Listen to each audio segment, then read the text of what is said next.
This Gold Rush special, Rick Ness. Howdy, everybody.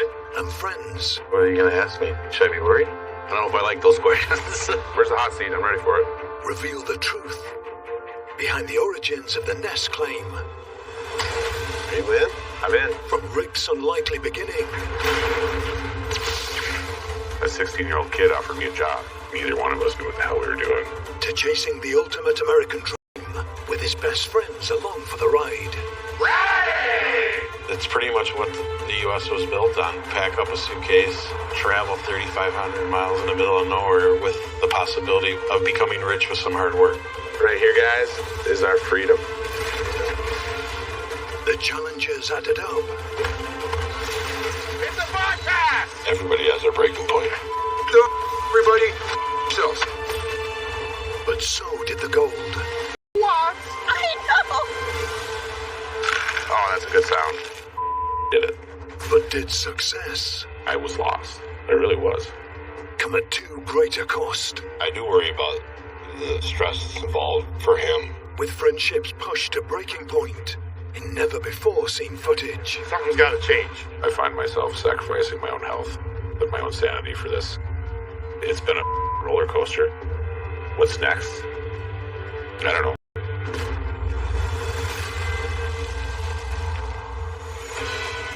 Born in 1981, Rick Ness was raised in Escanaba, Michigan. Yeah, that old chestnut. Grew up in a small town. Go play college football. Travel the world as a musician. And then, start a gold mining business. Pretty standard. Rick grew up working with his dad and uncles in the family construction business. Basically anything from putting up buildings to crane work to excavation to road building. My dad and my uncles are the ones that run it, and I basically learned from them. Excelling at sports, Rick suffered an injury that prematurely ended his college football career. So turned to music. I'd always loved music, taught myself how to play a stand-up bass, joined a band, and we spent 7 years touring full-time all over the world.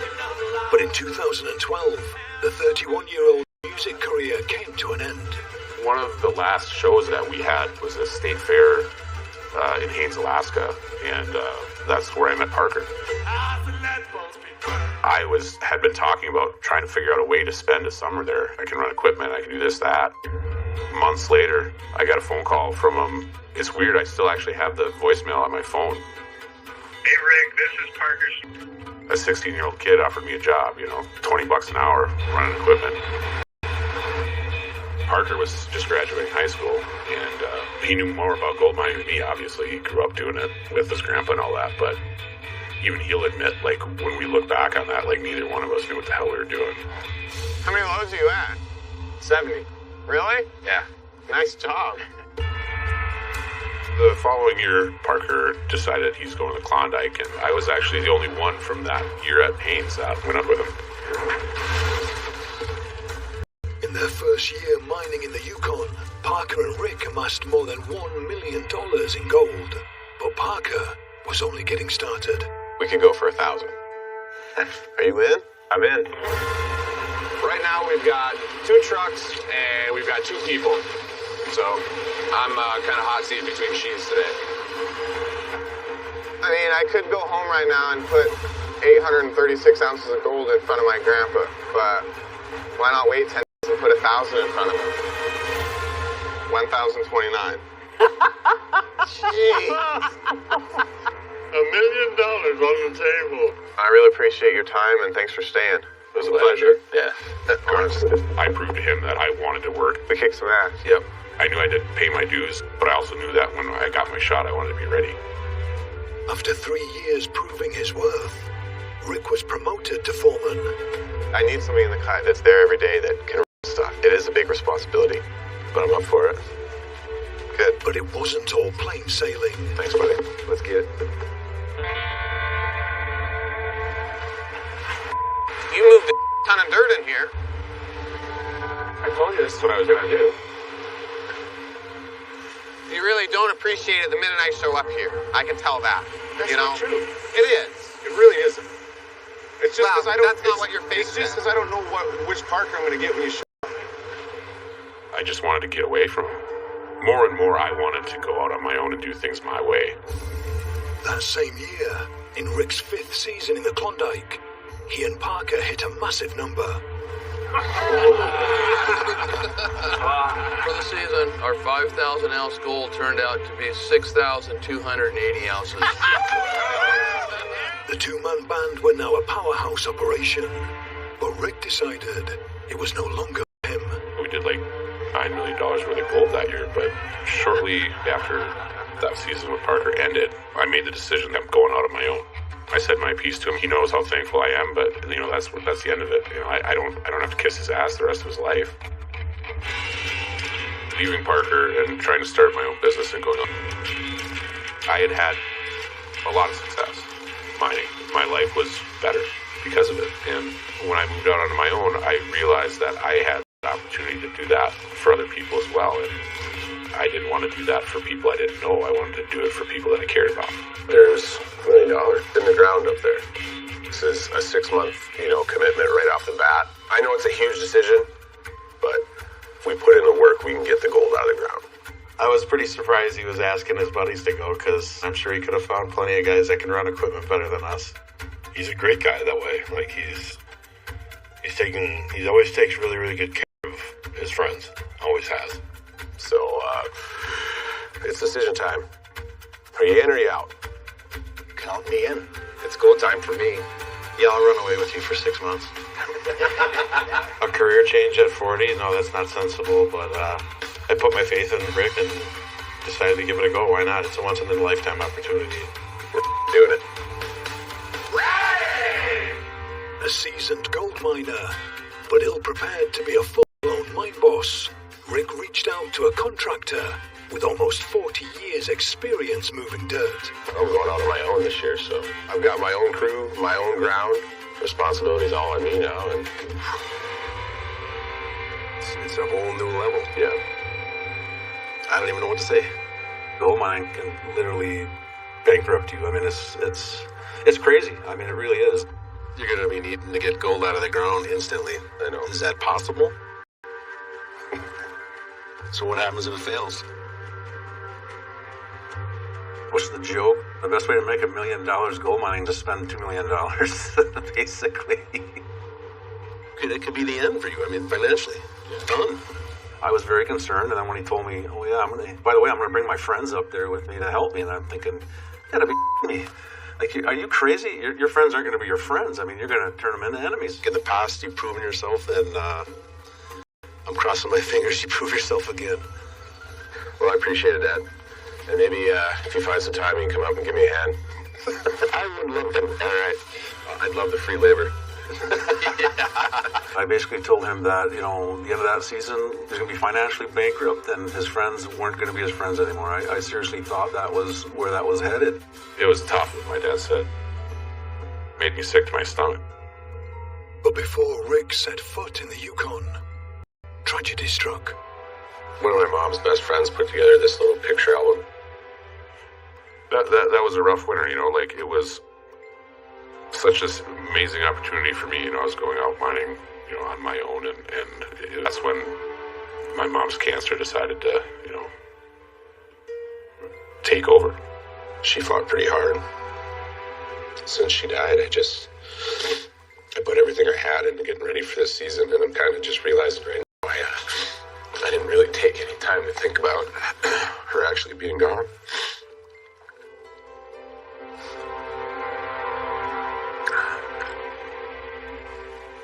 Once she passed, I didn't take the time to mourn. I didn't have the time. I had to swallow it. I had to shove it way back because I had to go get started. I had to go, I had to get mining. I mean, it's devastating. It really is. It takes a while, to get over that. It takes a while mentally to get back into the scheme of things. And I think he struggled for a while there with that, obviously. It was less than, 2 weeks after the funeral that I had to head up north. So it was a lot. It was a lot. The Yukon and the dawn of Rick Ness, mine boss. This year is different. I'm the boss. It's 100% my operation. I've never had this much responsibility before. I've never put my own money on the line like this. And now, my crew is going to be depending on me. There's just a lot riding on my shoulders. Right here, guys, is our freedom. It's pretty much what the U.S. was built on. Pack up a suitcase, travel 3,500 miles in the middle of nowhere with the possibility of becoming rich with some hard work. I don't know what else would be more like the American dream. Go up into the middle of nowhere and make something out of nothing, and then share with your buddies. This is our goal, man. This is our year, so we're going to pull our first million from right here. $1 million is sitting in that right dirt. in there, man. I couldn't be happier with the guys I brought up here with me, so. Well, I say that now. We got to get work. Say it 6 months. Let's do it. Ready! Let's find that $1 million. With nearly $500,000 spent on ground and equipment, Rick's target, allowing him to send everyone home with gold in their pockets, was set at 1,000 ounces. My way, my way. That was the most exciting day. Like, we're finally getting ready to get gold. We get it set up. Everyone's pretty excited about, here we go. Now it's time to make some money. Fire it up!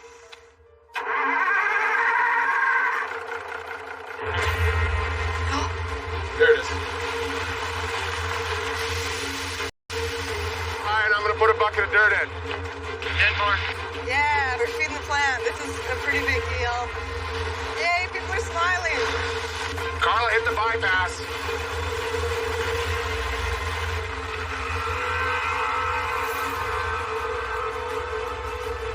Shut the pump off. Hit the bypass. Shut it off, shut it off, shut it off, shut it off. Hit the bypass!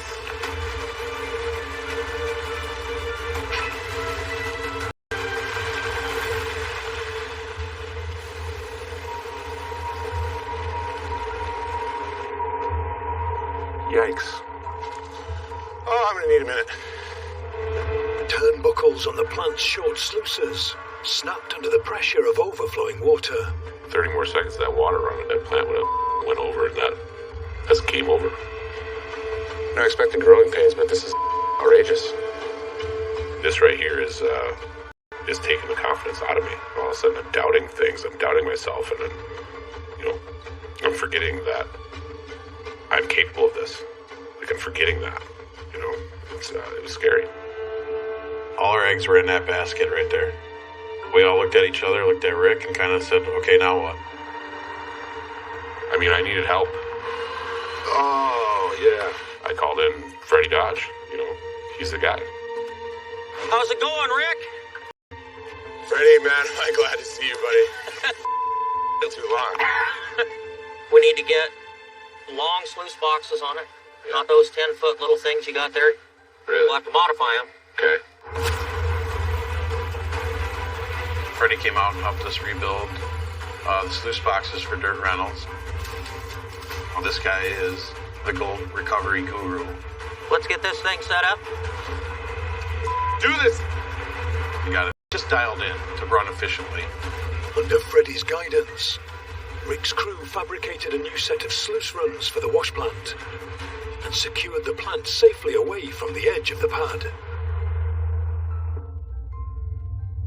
Fire it up! Yeah! You want me to put some dirt in it? Feed the beast. Sluice box still in place. That's a good sign. Let's run it. It's like we're finally gold mining, man. It's a wicked day. This is huge.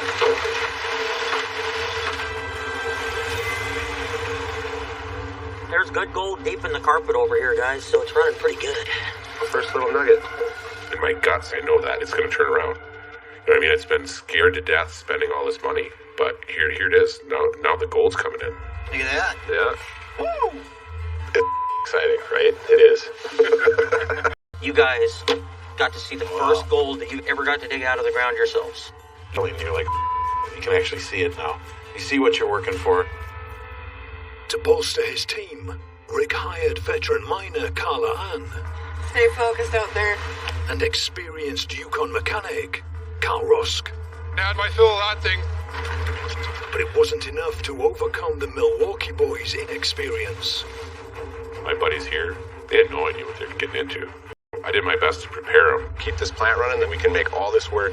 We ain't gonna lose a minute of sluice time. I've got people with me that have never mined, so I know that I have to train them. I have to, I'm the one with experience. I don't know what's wrong with this machine. I'm just losing power.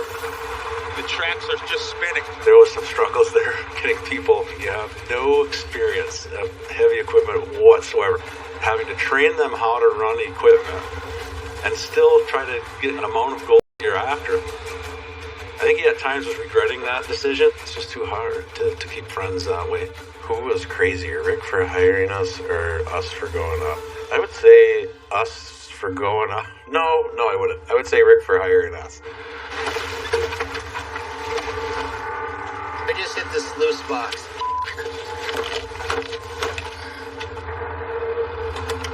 What's up, Ryan? I'm just getting a little overwhelmed here. You have to separate emotions, I think. That's the way I look at it when you're the boss. Like, there's no use in, yelling, screaming if you trust in your guys, and I do. The way that I do that is I just jump in and do it myself. In that case, let Ryan watch, He's doing the tailings different than I was. He's driving right back out. I think that's the trick. You know what? I got us a little bit ahead here. I think I'll be okay. Yeah, I know you will, Ryan. Good luck, buddy. The season continued with differing results. How's that gold looking, Carla? It's not looking as healthy as the last cleanup. Followed by Rick's first major stumble as a mine boss. I've been running these averages of what we're doing, and they're not even coming close to the drill results. It's not even close, like half. Way off. Can't believe I invested everything I have into this ground, and now I find out it's just not going to have the amount of gold I need. I was just blindsided. Finally, the realization hits me that, I can fail. With time running out, Rick called in his closest advisor. Dad? You made her. I guess I would have to consider my dad a mentor as far as running equipment goes. I mean, I did learn all the equipment from my dad. Well, as far as what we're getting for numbers right now, so the answer is to double your production then. So I'm at capacity right now. Let's run another shift. Get some more gold coming in. Well, I don't have the people. Well, I'm here to help you. It ain't much of a vacation. I'll let you know in the morning. So I don't remember if I volunteered for that or because I'm not a night shift guy. I don't like night shift. But I'm not afraid to jump in and do stuff, right? I mean, if it's going to help the cause, I'm there. This is a crazy pipe. I'm not going to let my son fail. I know that we need to push harder. We're going to get our 1,000 ounces. I didn't really want to do that to my dad either, but I knew I could trust my dad. Night shift sucks, and that's a fact. Put a dent in that pay pile, huh? Yeah, it was a great night. We moved some dirt last night, man. As winter closed in, the Nest crew continued running night shifts, chasing Rick's 1,000-ounce goal. And then, the temperatures plummeted. Hey, Ryan, how we looking up there, buddy? This is it, Rick. This is the last bucket of hay dirt for the year. It's amazing up there how fast it goes from, we're running, and then you're not running. Everything freezes, everything froze. It can happen overnight. Man, it's almost surreal. Don't know if we're there. This is always a special moment of the season, but none of the other ones have ever matched this one. This is the end of my season, my first season. It's my first season on my own. The goal was 1,000 ounces. We're at 973. So we had 27 ounces to get. I think it's time to find out.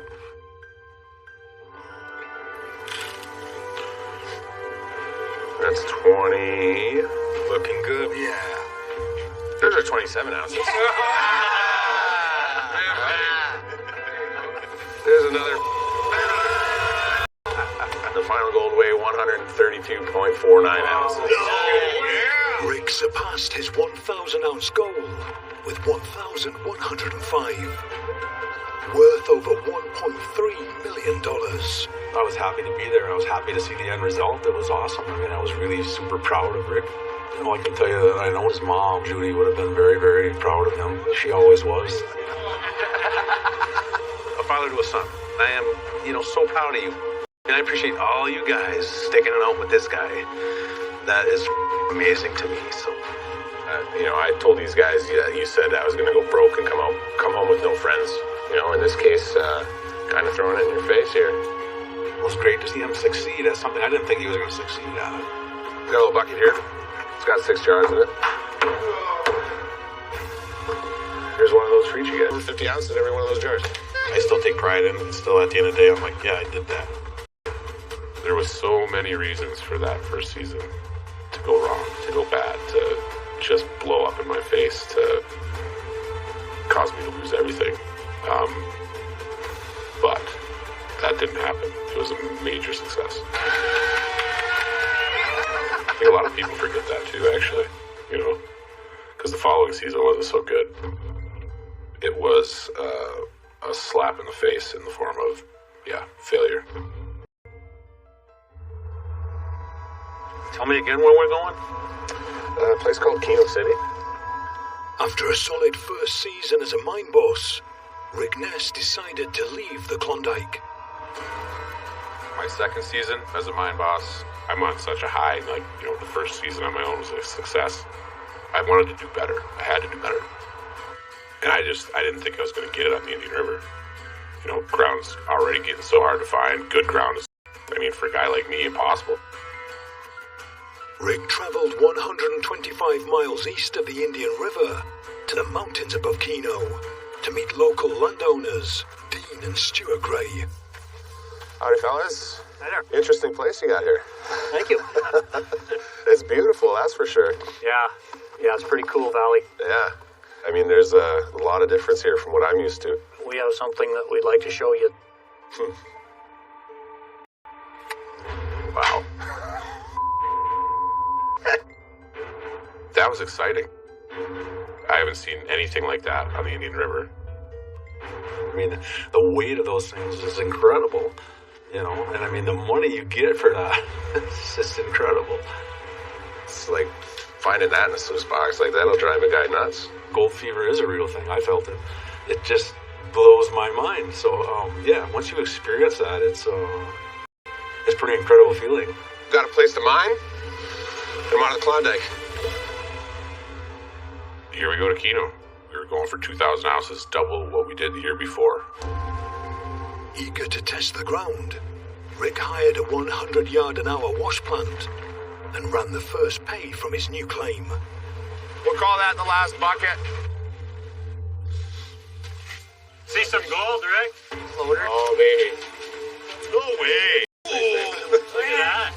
Oh, huh? There's gold.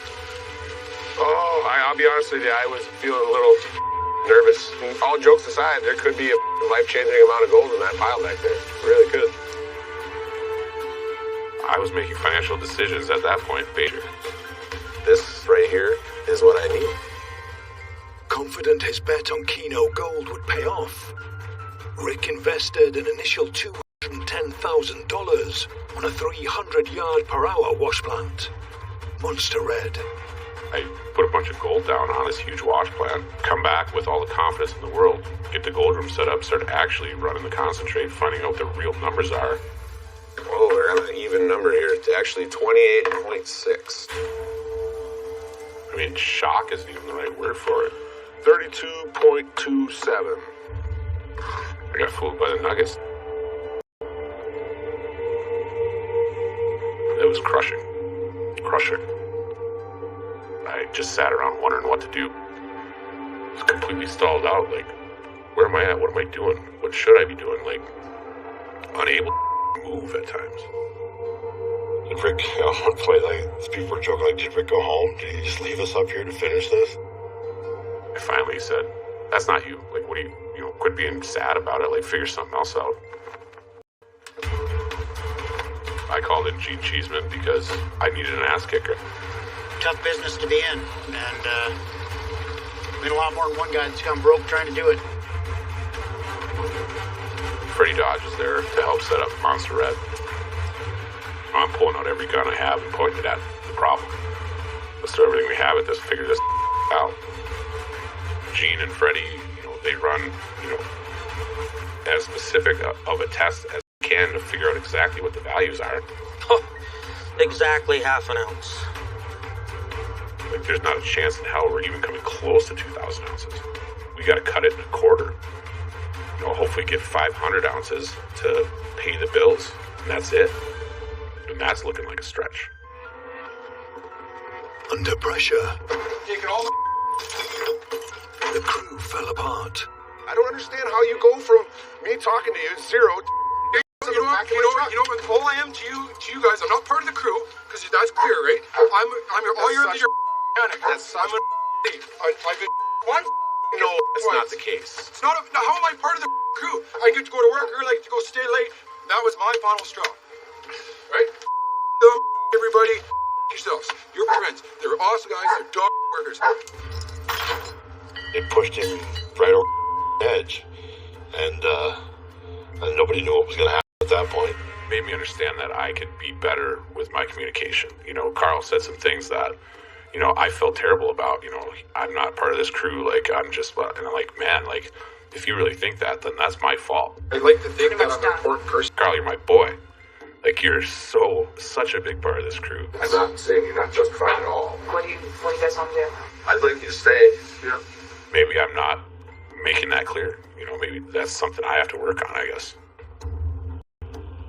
With Carl back on board, from now on in, the season would be all about survival. This is the last of the gold here at Duncan Creek. This year, this gig might not pay anybody's bills. There we go. 10, 15, 20, 30, 40, 50, 60... 65.26 ounces. With just a few weeks left, and 20 ounces shy of his revised 500-ounce break-even point, Rick ran out of viable ground. I'm looking at, you know, ruining myself financially. And, you know, like, it could be game over. Like, no more mining. And actually, no more house when I get home. And I remember Rick telling me that he was physically, like, wanted to throw up. He was that upset. I'm also doing the same thing to my guys, my friends, you know, and that's an awful feeling. An awful feeling. Sorry to put the pressure on you to figure this out, but you come through before, so time to do it again. So, I gotta look at some different ground. I met the Taylors, and they're on Lower Duncan, and, you know, I go down to their ground. And we had to pound through 40 feet overburden, I think, and, you know, that's what we did. In a last throw of the dice, Rick moved his operation 5 miles to nearby Lower Duncan Creek. We ended up at Duncan Creek with just barely over 480 ounces. And 500 was the number to beat for a break-even point. 67.09 ounces. Taking his season total to 547 ounces, just enough to keep the dream alive. After a year, you know, brought morale back up. I made a commitment to Rick that I was going to help him as long as I could, as long as he'd have me help him. And that's all that really mattered to me, I guess. My third season on my own, we had a lot of redemption that we were looking for. You know, coming off a failure of a season. That wasn't a slap in the face. I mean, that was a boot in the face. As the new season kicked off, and with a revamped team to inspire, Rick fronted up to his crew. Set a very good example last year. I should have been out in the field a lot more, and I'll rectify that this year. We're going for 1,000 ounces. I know we've got a short amount of time, but if we just work and pound it out together, I think we can get it. With his operation now on Lower Duncan Creek, Rick spent $250,000 searching for a potentially rich seam of glacial gold. Uh-oh. That is definitely bedrock. Oh, that's not good. That is clearly bedrock. Definitely. And with no gravel on it. If there's no gravel, there's no gold. I thought we did all we could with the deep cut. We tested it, and it still kicked our ass, you know. Keynote is loss. Like, there's more than a real chance that you can lose your ass. If you can't pivot and go with it, then you're screwed. On a hunch and scrambling to find viable ground, Rick tested pay from a local riverside. Just shut her down.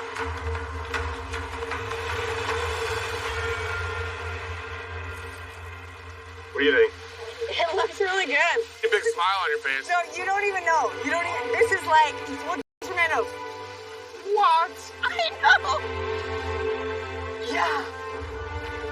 Christmas came early. That's like an ounce right there. That's a beauty. Like, that's worth some serious money. That's an ounce, probably be $4,000 right there. So as far as I know, that's bigger than anything Parker or Tony's pulled out of the ground. Finding that 1.5 ounce nugget, it's a little bit of redemption. It's part of why I went to Keno, got out of the Klondike, you know what I mean? And the prospect of these, these big nuggets in Keno, like, that's exciting. That keeps me going. Targeting a hot streak, Rick diverted the river after the dry pay dirt ran out. Water's coming. Hoping the rich layer continued under the actual creek. I hope this works out. I kind of put my balls out there on this one. I mean, after last year, like, this has to work out. Oh, it looks like that's the last bucket right there, so. Sweet. Fingers crossed. For Rick to hit his 1,000 ounce season goal, he needed his biggest gold weigh of the season. It just kind of keeps going. Just kind of keeps going. And then the scale goes to E. Holy crap. Yeah, buddy. It's actually too much for our scale, but I already weighed it. And I tell you guys that we did 178 ounces. Yes. Woo! Completely different season this year, man. It's good to see some gold on the table. I had a short season, not a big crew, but we came out swinging, and it was a success. With me, my buddy, the rest of our buddies, we set a goal, and we got to it. It doesn't get much better than that. Cheers. Cheers. Cheers. Cheers.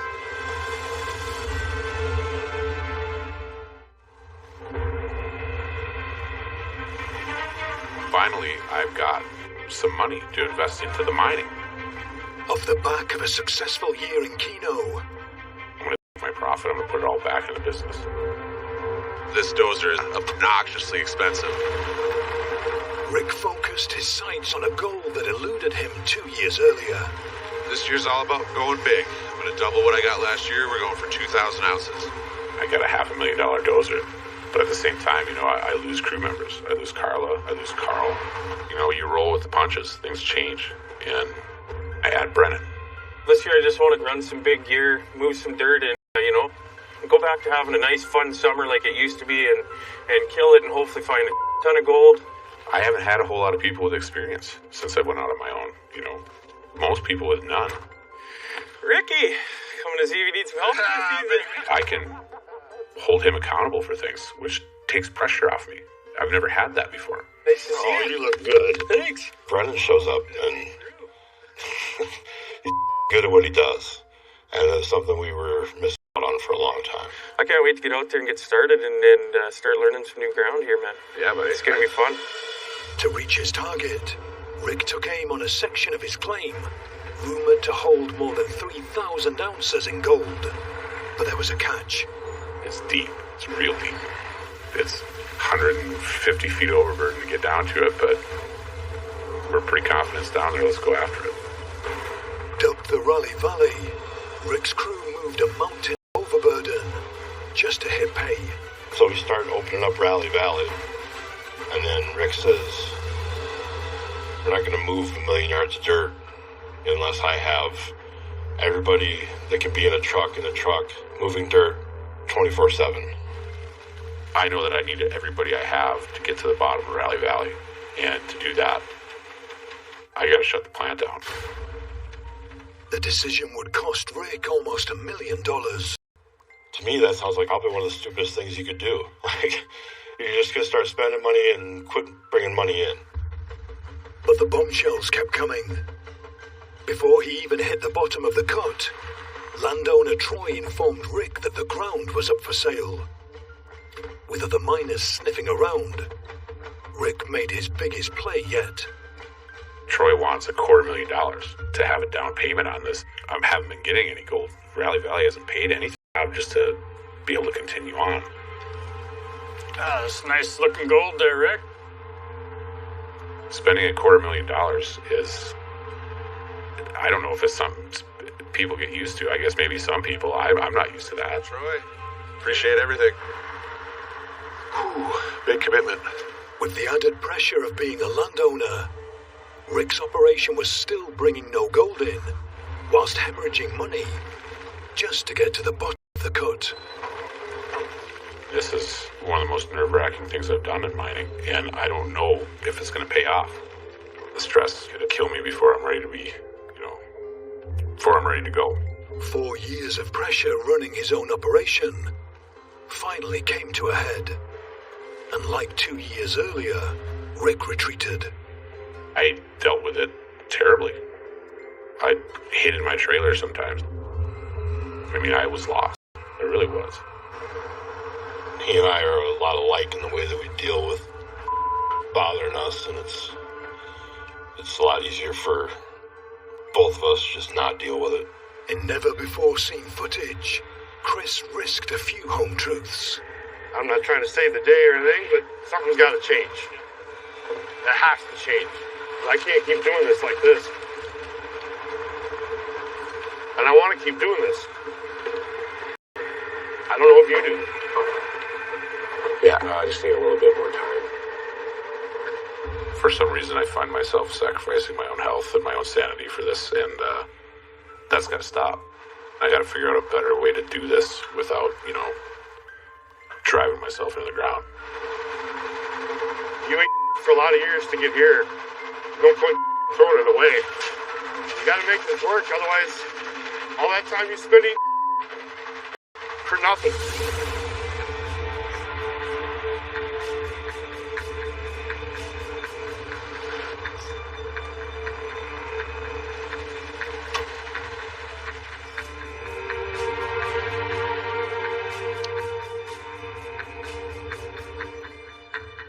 Ugly. My dad was right. Friends in business, it's very tough. Cruzy's the last one of my friends from up here that I took with me that's still up there. With just weeks left in the season and not enough gold coming in, Rick called on his dad once again. Oh, look at that. When I first drove in there and I saw that cut, the first thing I thought was, oh, there. Oh, my God. Man, I am impressed. This is one hell of an operation. In my gut, I felt, like, ooh, this could be the worst decision you've ever made. I like to show my dad, that, I am capable. I do know what I'm doing, and he has learned to trust me, but I know I still scare the out of him. It's great having my dad here. He's got more experience than most of the crew here combined. With his father's help, Rick achieved the biggest gold way of his mining career. Yeah, it's 315 ounces on the week. Well, that's got to be a record. Yeah. That's our biggest gold way ever. It's finally paying off. The gold is there. We're getting it. Just 400 ounces shy of their 2,000-ounce goal, the crew pushed through sub-zero temperatures to keep the gold-rich pay running through the plant. Oh, no!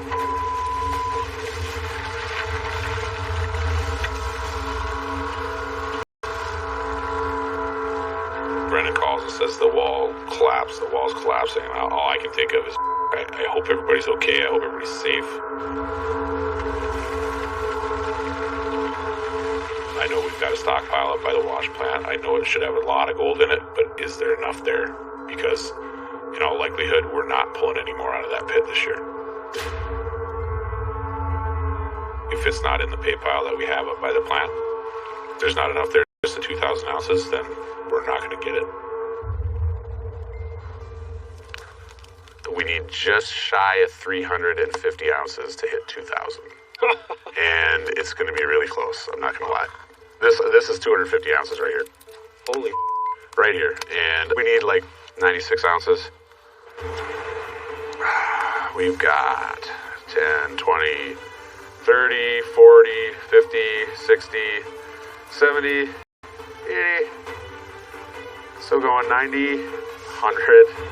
Shut the 103.47. Awesome. This will sound really good. No. Wow. That's sweet. We pull it off. Did it. I'm not going to say I think I'm big time. I'm not. But am I damn proud of 2,000 ounces with 7 or 8 people for most of the season? Right? I love you, man. Look, do that. It gives me goosebumps. And I get a little bit emotional just thinking about it. It's just fun to see, him succeed. In 4 seasons as a mine boss, Rick has mined 4,785 ounces of gold, worth over 8.6. 16-year-old kid in Alaska. I went and worked for him for a year. Fast forward 10 years later, I'm 4 years deep into owning my own gold mining business. Pulled out $4 million worth of gold this year with 8 people. I'm in a purchase agreement to be a landowner. More ground that I could mine in a couple lifetimes. What's next? I don't know.